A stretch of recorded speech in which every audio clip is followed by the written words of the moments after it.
ನಮಸ್ಕಾರ ಸ್ನೇಹಿತರೆ, ಗಾಯತ್ರಿ ಹಾಬೀಸ್ ಚಾನಲ್ಗೆ ನಿಮಗೆಲ್ಲ ಸ್ವಾಗತ. ಸ್ನೇಹಿತರೆ, ಇವತ್ತಿನ ವ್ಲಾಗಲ್ಲಿ ಹುಲಿಯೂರಮ್ಮನ ದೇವಾಲಯದ ಮುಂದುವರೆದಂಥ ಭಾಗವನ್ನು ನೋಡ್ಬೋದು. ಹಾಗೆಯೇ ನಮ್ಮ ಮನೆ ಗೃಹ ಪ್ರವೇಶ ಯಾವಾಗ ಅನ್ನೋದು ಕೂಡ ಹೇಳ್ತೀನಿ. ಹೊಸ ಮನೆ, ಅದನ್ನು ನೋಡೋದಕ್ಕಿಂತ ಮುಂಚೆ ಹೊಸಬರಾಗಿದ್ದರೆ ಸಬ್ಸ್ಕ್ರೈಬ್ ಮಾಡಿ, ಪಕ್ಕದಲ್ಲಿರುವಂಥ ಬೆಲ್ ಐಕಾನನ್ನು ಪ್ರೆಸ್ ಮಾಡಿ. ನಾನು ಮುಂದೆ ಹಾಕುವಂಥ ಎಲ್ಲ ವಿಡಿಯೋಗಳ ನೋಟಿಫಿಕೇಷನ್ ನಿಮಗೆ ಸಿಗುತ್ತೆ.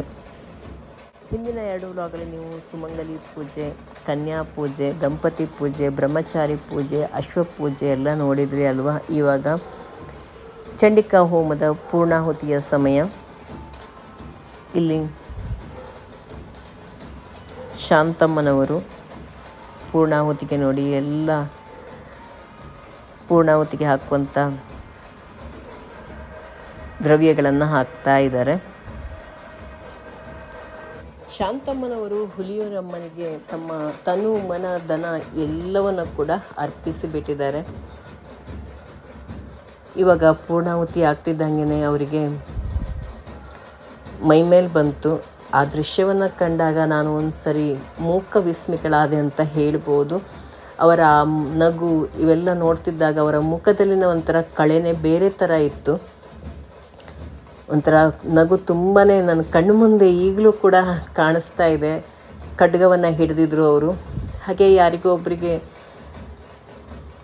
ಅವರು ತಪ್ಪು ಮಾಡಿದರು ಅಂತನೋ ಅಥವಾ ಅವರ ಆರೋಗ್ಯ ಸ್ಥಿತಿ ಸರಿ ಇಲ್ಲ ಅಂತನೋ ಏನಕ್ಕೆ ಅಂತ ಗೊತ್ತಿರಲಿಲ್ಲ, ಅವರಿಗೆ ಚಾಟಿ ಏಟ್ ಕೂಡ ಕೊಡ್ತಾಯಿದ್ರು. ಆ ಸಮಯದಲ್ಲಿ ಸ್ವಲ್ಪ ಭಯ ಕೂಡ ಆಯಿತು ನೋಡಿ. ಯಾಕೆಂದರೆ ನಾನು ಇದನ್ನ ಮೊದಲನೇ ಬಾರಿ ನೋಡ್ತಾ ಇರೋದು, ನನ್ನ ಮೊದಲ ಅನುಭವ ಅಂತ ಕೂಡ ಹೇಳ್ಬೋದು. ನಿಜವಾಗ್ಲೂ ಆ ಚಿತ್ರಣ ಮಾತ್ರ ನನ್ನ ಕಣ್ಣು ಮುಂದೆ ಈಗಲೂ ಕೂಡ ಇದೆ. 2 ದಿವಸದ ಹಿಂದೆ ನೋಡಿದ್ದು. ನಾನಿವಾಗ ವಾಯ್ಸ್ ಓವರ್ ಮಾಡ್ತಾ ಇರುವಂಥ ಟೈಮಲ್ಲೂ ಕೂಡ ನನಗೆ ಅವರ ಮುಖವೇ ಕಾಣಿಸ್ತಾ ಇದೆ.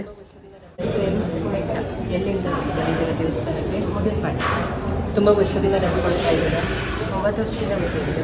ಏನೋ ನಿಮ್ಮಲ್ಲಿ ಏನೋ ಪವಾಡ ಆಯಿತು ಅಂತ ಕೇಳಿದ್ರೆ ಏನು ಮಾತಾಡ್ತಿಲ್ಲ, ಚೆನ್ನಾಗಿ ಮಾತಾಡ್ತಾರೆ, ಶ್ಲೋಕಗಳು ಹೇಳ್ತಾರೆ, ಹೇಳಿದ್ದಕ್ಕೆ ಆನ್ಸರ್ ಮಾಡ್ತಾರೆ.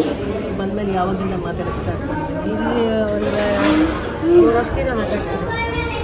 ಏನಾದರೂ ಹತ್ಯೆ ಏನಾದರೂ ಮಾಡ್ಕೊಂಡಿದ್ದೀರಾ? ಅದೇ ಊಟಕ್ಕೆ ಮುಂಚೆನೇ ಅರ್ಥ ಮಾಡ್ಕೊಂಡಿದ್ದೀನಿ. ಮಗು ಬೇಕು ಏನು ಅಂಡರ್ಸ್ಟ್ಯಾಂಡಿಂಗ್ ಇದೆ.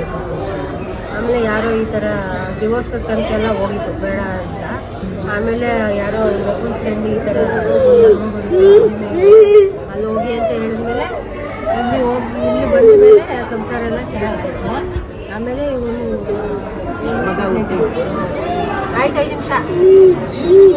ಒಂಥರ ನೋಡೋದಕ್ಕೇ ತುಂಬ ಒಂಥರ ಖುಷಿ ಇತ್ತು. ಮುಖದಲ್ಲಿ ಒಂಥರ ನಗು, ಇದು ಏನೋ ಒಂಥರ ವಿಶೇಷವಾಗಿ ಕಾಣಿಸ್ತಾ ಇತ್ತು. ನನಗೂ ಒಂಥರ ಆಶ್ಚರ್ಯ ಆಯಿತು. ಇವತ್ತು ಫಸ್ಟ್ ಟೈಮ್ ನಾನು ಕೂಡ ನೋಡ್ತಾ ಇರೋದು. ಆ ಟೈಮಲ್ಲಿ ವಿಡಿಯೋ ಮಾಡೋ ಹಾಗಿರಲಿಲ್ಲ, ಅದೇ ಮಾಡೋ ಹಾಗಿರಲಿಲ್ಲ. ಆದರೆ ತುಂಬ ಚೆನ್ನಾಗಿತ್ತು ಮಾತ್ರ. ನೀವು ಕೂಡ ಬಂದು ಸನ್ನಿಧಿಯಲ್ಲಿ ಏನಾದರೂ ನಿಮಗೆ ಕಷ್ಟ ಇದೆ ಅಂದರೆ ಪರಿಹಾರವನ್ನು ಪಡ್ಕೋಬೋದು. ಇಲ್ಲಿ ಎಷ್ಟೋ ಸಾವಿರಾರು ಜನ ತಮ್ಮ ಕಷ್ಟವನ್ನು ಪರಿಹಾರ ಮಾಡ್ಕೊಂಡಿದ್ದಾರಂತೆ. ನಾನು ಕೆಲವೊಂದಿಷ್ಟು ಜನರ ಹತ್ರ ಮಾತಾಡಿದೆ. ನನಗೆ ಹೋಗುವಾಗ ಗೊತ್ತಿರಲಿಲ್ಲ ಇಲ್ಲಿ ಮಾತಾಡಿಸೋದು ಅಥವಾ ಇವ್ಯಾವುದೂ ಐಡಿಯಾ ಇರಲಿಲ್ಲ. ಅದಕ್ಕೆ ನಾನು ಮೈಕ್ ತೊಗೊಂಡು ಹೋಗಿರಲಿಲ್ಲ. ಅದಕ್ಕೆ ಸ್ವಲ್ಪ ಈ ಸೌಂಡಲ್ಲೆಲ್ಲ ಮಾತು ಸರಿ ಕೇಳಿಸ್ತಿರ್ಲಿಲ್ಲ ಅಂಥೇಳಿ ಎಲ್ಲರನ್ನೂ ನಾನು ಇಲ್ಲಿ ಮಾತಾಡಿದ್ದನ್ನ ತೋರಿಸ್ತಾ ಇಲ್ಲ. ಇವಾಗ ಕಲಶವನ್ನು ನೋಡಿ ಪೂಜೆ ಎಲ್ಲ ಆದಮೇಲೆ ತೊಗೊಂಡು ಹೋಗ್ತಿದ್ದಾರೆ. ದೇವಸ್ಥಾನದ ತುತ್ತ ತುದಿಯಲ್ಲಿ ಮೇಲ್ಗಡೆ ತಗೊಂಡೋಗಿ ಅಲ್ಲಿ ಕಲಶ ಪೂಜೆಯನ್ನು ಮಾಡ್ತಾರೆ. ಇವಾಗ ನೋಡ್ಬೋದು ನೀವು. ನಾನು ಕೂಡ ಅವ್ರ ಜೊತೆಗೆ ಮೇಲೆ ಹೋಗಿದ್ದೆ, ತುಂಬ ಮೇಲೆ. ಅದು ಕೂಡ ನನಗೆ ತುಂಬ ಖುಷಿ ಆಯಿತು.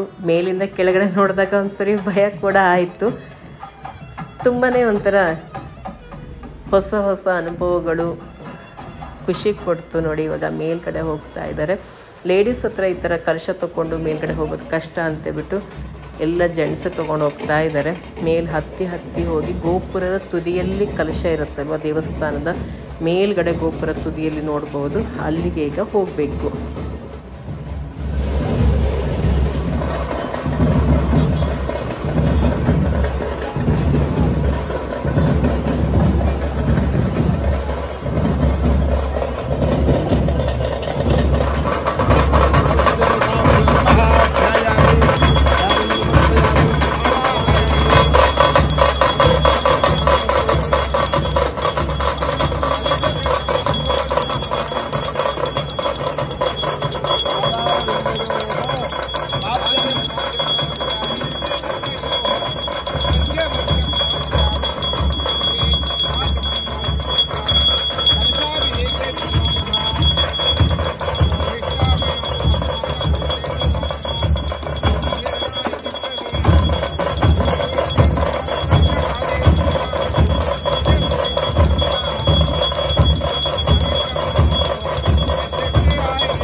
ಇವಾಗ ನಾವು ದೇವಸ್ಥಾನದ ಮೇಲ್ಭಾಗದಲ್ಲಿ ತುಂಬ ಹೈಟಲ್ಲಿದ್ದೀವಿ. ಈಗ ಇಲ್ಲಿ ಕಲಶ ಪೂಜೆ ನಡೀತಾ ಇದೆ. ಕೆಳಗಡೆ ಎಲ್ಲ ಅಲಂಕಾರ ಆಗಿ ತಂದಿರುವಂಥ ಕಲಶ ಇತ್ತಲ್ಲ, ಅದರೊಳಗಡೆ ಎಲ್ಲ ಇರುವಂಥ ತೀರ್ಥ ಎಲ್ಲ ಇಲ್ಲಿ ಪ್ರೋಕ್ಷಣೆ ಮಾಡ್ತಾ ಇದ್ದಾರೆ. ಕಲಶ ಪೂಜೆ ಆಯಿತು, ಹಾಗೆ ಎಲ್ಲರಿಗೂ ತೀರ್ಥ ಪ್ರೋಕ್ಷಣೆ ಕೂಡ ಮಾಡಿದ್ರು, ಕೆಳಗಡೆ ಇರುವವರಿಗೂ ಕೂಡ. ನೋಡಿ, ಇವಾಗ ಮೇಲಿಂದ ಕೆಳಗೆ ನೋಡಿದ್ರೆ ತಲೆ ಸುತ್ತ ಬಂದುಬಿಡುತ್ತೆ. ತುಂಬ ಹೈಟಲ್ಲಿಂದ ಕೆಳಗಡೆ ನೋಡೋಕ್ಕೆ ಕಷ್ಟ ಆಗುವಂಥವರಿಗೆ. ನನಗೇನು ಆ ಥರ ಭಯ ಇರಲಿಲ್ಲ, ಅದಕ್ಕೆ ನಾನು ಅಷ್ಟು ಮೇಲೆ ಹೋಗಿದ್ದೆ ನೋಡ್ಕೊಂಡು ಬರೋಣ ಅಂಥೇಳಿ. ನನಗೂ ಒಂದು ಸುಯೋಗ ಅಂತ ಹೇಳ್ಬೋದು. ಅತಿ ಹತ್ತಿರದಿಂದ ಎಲ್ಲ ಪೂಜಾ ವಿಧಾನಗಳನ್ನು ನೋಡೋದು ಸಿಕ್ಕಿದ್ದು.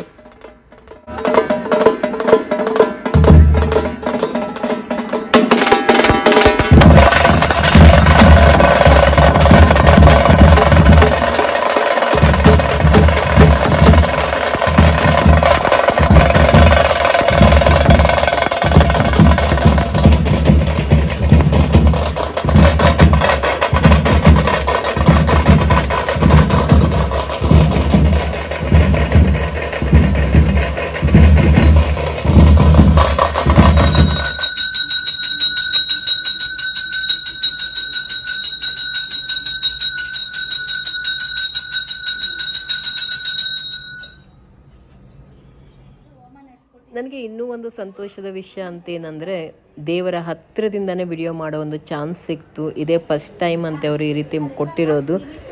ಇದು ಕೂಡ ನನ್ನ ಯೋಗನೇ. ಮಧ್ಯಾಹ್ನ ದೇವಸ್ಥಾನದಲ್ಲಿ ಪ್ರಸಾದ ಊಟ ಕೂಡ ಇತ್ತು. ನಾನು ಸ್ವಲ್ಪ ಕೆಲಸ ಇತ್ತು, ಮನೆಯಲ್ಲಿ ಅಡುಗೆ ಎಲ್ಲ ಆಗಿತ್ತು. ಹಸ್ಬೆಂಡ್ ಮತ್ತು ಆರುಷ್ ಎಲ್ಲ ಇರೋದ್ರಿಂದ ನಾನು ಮನೆಗೆ ಹೋಗಿದ್ದೆ. ಇವಾಗ ಊಟ ಮುಗಿಸ್ಕೊಂಡು ಈವ್ನಿಂಗ್ ಟೈಮಲ್ಲಿ ಬರ್ತಾ ಇದ್ದೀನಿ. ನಮಸ್ಕಾರ ಸ್ನೇಹಿತರೆ, ಗಾಯತ್ರಿ ಹಾಬೀಸ್ ಚಾನಲ್ಗೆ ನಿಮಗೆಲ್ಲ ಸ್ವಾಗತ. ಇವಾಗ ಮತ್ತೆ ಈವ್ನಿಂಗ್ ಟೈಮಲ್ಲಿ ದೇವಸ್ಥಾನಕ್ಕೆ ಬಂದ್ವಿ. ಚಿಕ್ಕದಾಗಿ ಮಳೆ ಬೇರೆ ಬರ್ತಾ ಇದೆಯಲ್ಲ.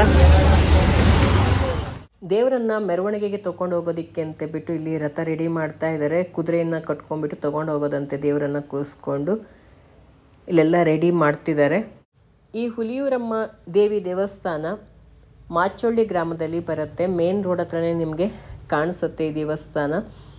ಇವಾಗ ಒಳಗಡೆ ಹೋಗೋಣ. ಇಲ್ಲಿ ನಿಮಗೆ ಯಾವ ಟೈಮಲ್ಲಿ ದೇವಸ್ಥಾನ ಓಪನ್ ಇರುತ್ತೆ ಅಂತ ಕೂಡ ಇದೆ, ನೋಡ್ಕೋಬೋದು ನೀವು. ಬೆಳಗ್ಗೆ 9 ರಿಂದ 12, ಸಂಜೆ 5 ರಿಂದ 7. ಬನ್ನಿ ಒಳಗಡೆ ಹೋಗೋಣ. ಇಲ್ಲಿ ಅಡ್ರೆಸ್ ಕೂಡ ಇದೆ ಬರುವವರಿಗೆ. ಯಾರಾದರೂ ಈ ದೇವಸ್ಥಾನಕ್ಕೆ ಬರುವಾಗಿದ್ದರೆ ಇಲ್ಲಿ ಅಡ್ರೆಸ್ಸು, ಫೋನ್ ನಂಬರ್ ಎಲ್ಲ ಇದೆ, ನೋಡಿಕೊಂಡು ಬರ್ಬೋದು ನೀವು. ಇಲ್ಲಿ ದೇವರ ಸೀರೆಗಳನ್ನು ಇಟ್ಟಿದ್ದಾರೆ. ಬೇಕಾದಂಥ ಭಕ್ತಾದಿಗಳು ಪ್ರಸಾದ ಅಂತೇಳಿ ತಗೋಬೋದು. ಹಾಗೆ ಇಲ್ಲಿ ಒಳಗೆ ಬರ್ತಿದ್ದಂಗೆ ಗಣೇಶ ಹಾಗೆ ಎಲ್ಲ ದೇವಿಯರನ್ನು ನೋಡ್ಬೋದು. ಮುಂದೆ ಸಿಂಹ, ಕುದುರೆ ಎಲ್ಲ ಇದೆ. ಸಿಂಹ ಇಲ್ಲಿ ಗರ್ಜನೆ ಮಾಡ್ತಾ ಇದೆ. ಆದರೆ ಬೇರೆ ಮ್ಯೂಸಿಕ್ ಇರೋದ್ರಿಂದ ನಾನು ಮ್ಯೂಟ್ ಮಾಡಿದ್ದೀನಿ, ನನಗೆ ಕಾಪಿರೈಟ್ ಬರುತ್ತೆ. ಅದಕ್ಕೋಸ್ಕರ ಒಳಗೆ ಬರ್ತಿದ್ದಂಗೆ ನೀವು ನೋಡ್ಬೋದು.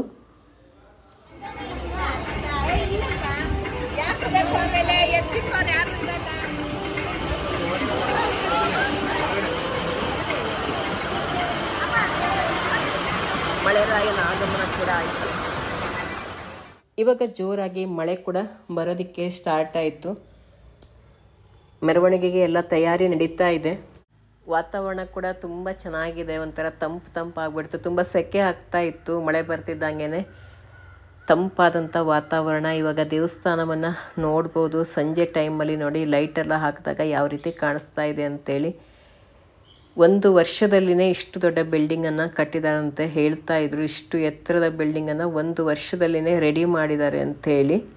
ಹಾಗೆ ಇಲ್ಲಿ ಹುಲಿಯೂರಮ್ಮ ದೇವಿಯ ವಿಗ್ರಹವನ್ನು ನೋಡ್ಬೋದು. ಎಷ್ಟು ಎತ್ತರವಾಗಿದೆ ಅಂಥೇಳಿ ನೋಡಿ, ತುಂಬ ಎತ್ತರವಾಗಿದೆ. ಸಾರಿಯನ್ನು ಉಡಿಸಿದ್ದಾರೆ. ತುಂಬಾ ಚೆನ್ನಾಗಿ ಕಾಣಿಸುತ್ತೆ. ಮುಖದಲ್ಲಿ ನಗು.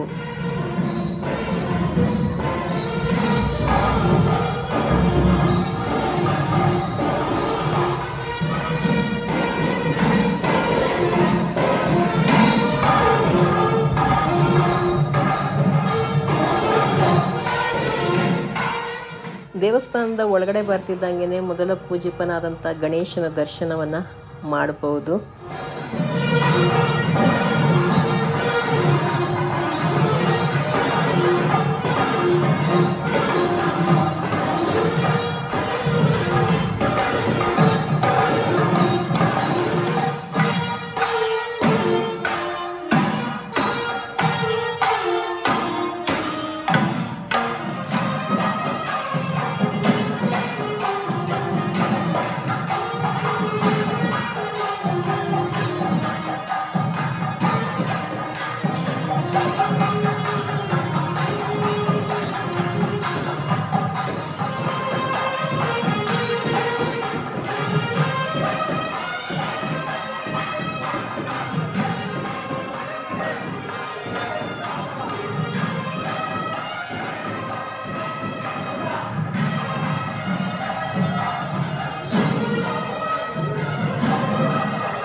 ಒಂದು ಚಿಕ್ಕ ವಿಡಿಯೋ ಕೂಡ ಮಾಡ್ಕೊಂಡಿದ್ದಾಯಿತು. ತುಂಬಾ ಚೆನ್ನಾಗಿ ಪ್ರೀತಿಯಿಂದ ಮಾತಾಡಿಸ್ತಾರೆ. ಮಾತ್ರ ತುಂಬ ಖುಷಿ ಆಗುತ್ತೆ.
ಹುಲಿಯೂರಮ್ಮ ದೇವಿಯನ್ನು ಮೆರವಣಿಗೆಗೆ ಕರ್ಕೊಂಡು ಹೋಗೋದಕ್ಕೆ ಅಂತ ತುಂಬ ಚೆನ್ನಾಗಿ ರೆಡಿ ಮಾಡಿದ್ದಾರೆ. ಸಾರಿ ಎಲ್ಲ ಉಡಿಸಿ ನಾವು ಕೂಡ ಮೆರವಣಿಗೆಗೆ ಹೋಗೋದಕ್ಕೆ ಕಾಯ್ತಾನೆ ಇದ್ವಿ, ಪೂಜೆ ಎಲ್ಲ ನೋಡೋದಕ್ಕೆ ಅಂತೇಳಿ.